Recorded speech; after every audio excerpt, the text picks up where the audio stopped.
అమెరికాలో నివసిస్తున్నటువంటి లక్షలాది మంది భారత నివాసితులకి అలాగే ప్రవాస భారతీయులకి అమెరికా అధ్యక్షుడైనటువంటి డొనాల్డ్ ట్రంప్ భారీగా షాక్ ఇచ్చారు. వన్ బిగ్ బ్యూటిఫుల్ బిల్ యాక్ట్ని ఆయన అమెరికాలో అమలు చేయబోతున్నారు. ఈ one big beautiful bill act ద్వారా లక్షలాది మంది భారతీయులైతే ఇబ్బందుల్ని ఎదుర్కోవాల్సినటువంటి పరిస్థితి రాబోతుంది అంటూ అంతర్జాతీయ నిపుణులైతే హెచ్చరిస్తూ ఉన్నారు.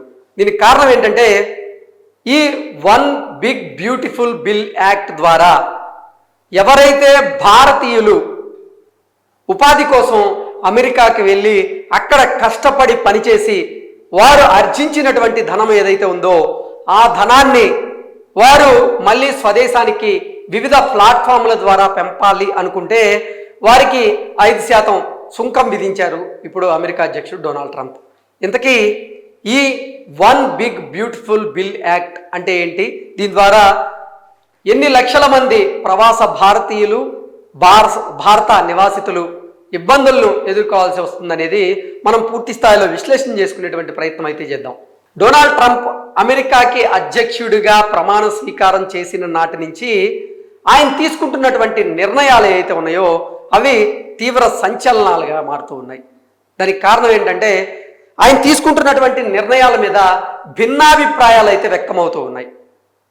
అమెరికాలో అక్రమంగా నివసిస్తున్నటువంటి వలసదారులు ఎవరైతే ఉన్నారో వారి మీద మేము ఉక్కుపాదం మోపుతాము అంటూ కూడా ఎన్నికల ప్రచారం నుంచి కూడా డొనాల్డ్ ట్రంప్ క్లియర్గా అమెరికన్స్కి ఒక మెసేజ్ పాస్ చేయడం జరిగింది. అసలు మొన్న జరిగినటువంటి ఎన్నికల్లో డొనాల్డ్ ట్రంప్ విజయం సాధించడానికి కారణం కూడా అమెరికా ఫస్ట్ అనేటువంటి నినాదం, అలాగే అమెరికాలో ఉన్నటువంటి ఈ అక్రమ వలసదారులు ఎవరైతే ఉన్నారో వారి మీద డొనాల్డ్ ట్రంప్ ఉక్కుపాదం మోపుతా ఉన్నటువంటి నేపథ్యంలోనే రిపబ్లిక్ పార్టీకి అమెరికన్లు పెద్ద ఎత్తున ఓటు చేయడం జరిగింది. కాబట్టి అసలు డొనాల్డ్ ట్రంప్ తీసుకుంటున్నటువంటి ఒక్కో నిర్ణయం ఒక్కో సంచలనంగా మారి వివాదాలకు దారితీసింది. దాని మీద భిన్నాభిప్రాయాలు వ్యక్తమయ్యాయి.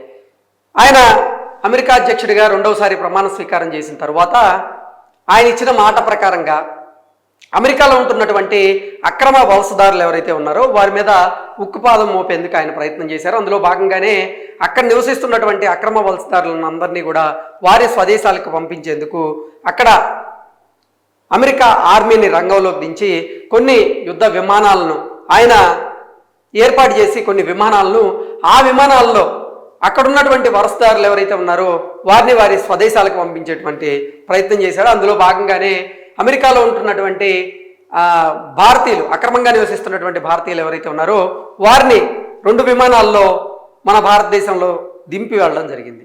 ఇలా అసలు డొనాల్డ్ ట్రంప్ ఆయన ప్రమాణ స్వీకారం చేసిన నాటి నుంచి కూడా ఆయన తీసుకుంటున్న ప్రతి నిర్ణయం ఒక వివాదంగా మారింది. ఆ తర్వాత అమెరికాలో పుట్టేటువంటి బిడ్డకి ఈ బర్త్ రైట్ ఏదైతే ఉంటుందో ఆ సిటిజన్షిప్ విషయంలో దాన్ని రద్దు చేస్తానంటూ అదొక వివాదం అయింది. ఆయన చెప్పడం అదొక వివాదం అవడం, కోర్టులో కేసులు అవ్వడం, తర్వాత అవి ఇప్పుడు పొడిగించబడ్డం, ఇవన్నీ మనం చూస్తూ ఉన్నాం. ఆ తర్వాత అసలు ప్రపంచ దేశాలతో నేను వాణిజ్య యుద్ధం చేస్తాను అంటూ వాణిజ్య యుద్ధానికి తెరలేపాడు డొనాల్డ్ ట్రంప్. కొంతమంది అసలు అంతర్జాతీయ నిపుణులు ఏంటంటే వారిదైన శైలిలో విశ్లేషణ చేస్తూ డొనాల్డ్ ట్రంప్ చేతికి అధికారాన్ని ఇస్తే కోతి చేతికి కొబ్బరి చెప్పునిచ్చినట్లే అంటూ వారు అభివర్ణిస్తున్నారు. అంటే నిజంగా డొనాల్డ్ ట్రంప్ తీసుకునేటువంటి నిర్ణయాలు అంతర్జాతీయ సమాజం మీద ఎంత ప్రభావాన్ని చూపిస్తున్నాయి అనేది మనం పూర్తి స్థాయిలో అర్థం చేసుకోవచ్చు. ఇంతకీ one big beautiful bill act అంటే ఏంటి, దాని ద్వారా ఎన్ని లక్షల మంది ప్రవాస భారతీయులకి అలాగే అమెరికాలో నివసిస్తున్నటువంటి భారత సంతతికి ఇబ్బంది ఉందనేది ఒకసారి మనం విశ్లేషణ చేసుకుంటే అమెరికాలో నివసిస్తున్నటువంటి లక్షలాది మంది భారతీయ నివాసితులు మరియు ప్రవాస భారతీయులు అంటే ఎన్ఆర్ఐలకి స్వదేశానికి డబ్బు పంపడం మరింత ఖరీదైనదిగా మారబోతోంది.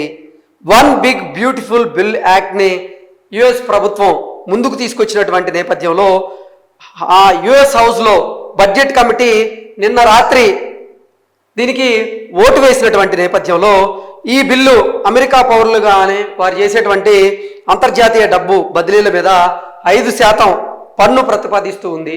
అంటే నిజంగా అమెరికాకి వెళ్ళి అక్కడ కష్టపడి అక్కడ సంపాదించి ఆ సంపాదించినటువంటి ధనాన్ని ఎవరైతే భారతీయులు కానీ ఇతర దేశస్తులు కానీ వారి దేశాలకు పంపాలనుకుంటున్నారో మీరు ఏ ప్లాట్ఫామ్ ద్వారా అయితే ఈ మనీ ట్రాన్స్ఫర్ చేయాలనుకుంటారో ఆ ప్లాట్ఫామ్ల ద్వారా 5% సుంకాన్ని విధిస్తున్నట్లుగా యుఎస్ గవర్నమెంట్ అయితే నిన్న ఈ చట్టం అమలు చేయడం జరిగింది.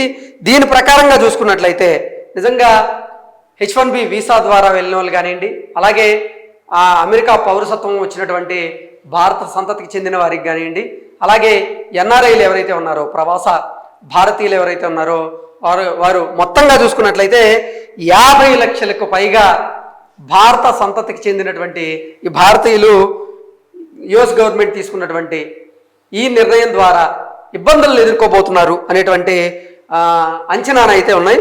గతంలో చూసుకున్నట్లయితే అసలు మన భారతీయుల ద్వారా అక్కడ కొన్ని $1 బిలియన్ సంబంధించినటువంటి మార్కెట్ జరుగుతూ ఉంటుంది. ఆ మార్కెట్లో అంటే అసలు గతం నుంచి అంటే మన భారతీయులు ఎవరైతే ఉన్నారో యుఎస్లో వర్క్ చేస్తూ వారు సంపాదించినటువంటి డబ్బును వివిధ ప్లాట్ఫామ్ల ద్వారా ఇండియాకి పంపాలనుకుంటే గతంలో సుంకాలు కొంచెం తక్కువగా ఉండేవి.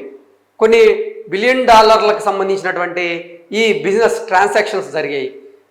వాటిని ఆధారంగానే ఇప్పుడు ఈ వివిధ ప్లాట్ఫామ్ల ద్వారా భారతీయులు ఎవరైతే ఉన్నారో వారు విదేశాలకి అంటే స్వదేశానికి డబ్బులు పంపాలనుకుంటారో వారికి ఇప్పుడు యుఎస్ గవర్నమెంట్ అలాగే ట్రంప్ గవర్నమెంట్ ఇప్పుడు సుంకాలను విధిస్తూ తీసుకున్నటువంటి నిర్ణయం ద్వారా నిజంగా కొన్ని $1 బిలియన్ యుఎస్ ప్రభుత్వానికి అయితే ఆదాయం వచ్చేటువంటి అవకాశం ఉంది. కానీ ఇక్కడ భారతీయులు మాత్రం ఇబ్బందులను ఎదుర్కోక తప్పదు అనేటువంటి అంచనాలు అయితే ఉన్నాయి. మార్చిలో రిజర్వ్ బ్యాంక్ ఆఫ్ ఇండియా ప్రచురించినటువంటి రెమిటెన్స్ సర్వే ప్రకారంగా 2023-24లో మొత్తం $118 బిలియన్ పంపినటువంటి డబ్బులో దాదాపు 28% అంటే $32 బిలియన్ అమెరికా నుంచి మన ఇండియాకి వచ్చాయంట. ఈ సంఖ్యను బెంచ్ మార్క్గా తీసుకుంటే ఈ చట్టం కనుక అమలై భారత సమాజం మీద కనుక ప్రభావం చూపిస్తే అది 1.6 బిలియన్ల రెమిటెంట్ పన్నుగా చెల్లించాల్సి రావచ్చు అంటూ కూడా కొంతమంది అంచనా అయితే వేస్తూ ఉన్నారు. దీన్ని చాలామంది కూడా సామూహికంగా బహిష్కరించాలి అనేటువంటి నినాదాలను అయితే చేస్తూ ఉన్నారు. నిన్న యుఎస్ హౌస్లో జరిగినటువంటి ఈ చర్చల తరువాత ఈ బిల్లును అయితే అమలు చేయడం జరిగింది. ఈ బిల్ ద్వారా చూసుకున్నట్లయితే ఇప్పుడు 50 లక్షలకు పైగా ప్రవాస భారతీయులకు కానీ అలాగే అమెరికాలో నివాసం ఉంటున్నటువంటి భారతీయ సంతతికి చెందిన వారు కానీ ఇబ్బందులను ఎదుర్కొనేటువంటి అవకాశం అయితే ఉంది. మనం చూస్తే నిజంగా వాణిజ్య పన్ను విషయంలో కూడా ప్రపంచ దేశాలతో ఒక యుద్ధానికి దిగినటువంటి పరిస్థితిని మనం చూసాం. అంటే ముఖ్యంగా చెప్పాలి అంటే డొనాల్డ్ ట్రంప్ చైనాకి ఈ సుంకాలు పన్ను ఏదైతే ఉందో భారీగా పెంచారో ఆ తర్వాత వాళ్ళు పెంచిన తర్వాత మళ్ళీ డొనాల్డ్ ట్రంప్ పెంచడం, ఆ తర్వాత మొన్న అసలు వాళ్ళిద్దరూ కూర్చొని ఆ వాణిజ్య యుద్ధం ఏదైతే ఉందో దానికి తెరదించడం ఇవన్నీ చూసాం. అంటే ఆ 2 దేశాల మధ్య సంబంధించి ఇలా డొనాల్డ్ ట్రంప్ ఏంటంటే ఈ మధ్య కాలంలో అసలు వాణిజ్యాన్ని అడ్డం పెట్టుకొని ఆయన ప్రతి దేశాన్ని కూడా బెదిరించేటువంటి ధోరణితో ఆయన మాట్లాడుతూ ఉన్నారు. మొన్న కూడా ఇటు భారత్కి పాకిస్తాన్కి మధ్య ఉద్రిక్తతలు నెలకొన్నటువంటి నేపథ్యంలో నేను అంటే అమెరికా మధ్యవర్తిత్వంతో 2 దేశాల మధ్య కాల్పుల విరమణ ఒప్పందం కుదిరింది. నేను వాణిజ్య పన్ను అంశాన్ని ప్రస్తావించి ఆ 2 దేశాల్లో కంట్రోల్ చేయగలిగాను అన్నట్లుగా డొనాల్డ్ ట్రంప్ మాట్లాడాడంటే ఆయన అహంకారపూరితమైనటువంటి వ్యాఖ్యలకి అది ఊతం పట్టింది అని చాలామంది కూడా దాని గురించి విశ్లేషణ చేశారు. ఇప్పుడు చూసుకున్నట్లయితే నిజంగా డొనాల్డ్ ట్రంప్ తీసుకుంటున్నటువంటి నిర్ణయాలు ఏవైతే ఉన్నాయో అవి ప్రవాస భారతీయులతో పాటుగా విదేశాలకు సంబంధించినటువంటి ఎన్నో దేశాలకు సంబంధించినటువంటి యువతను కూడా పెద్ద ఎత్తున ప్రభావితం చేస్తుంది అనేటువంటి అంచనాలు అయితే వస్తూ ఉన్నాయి. Thank you so much.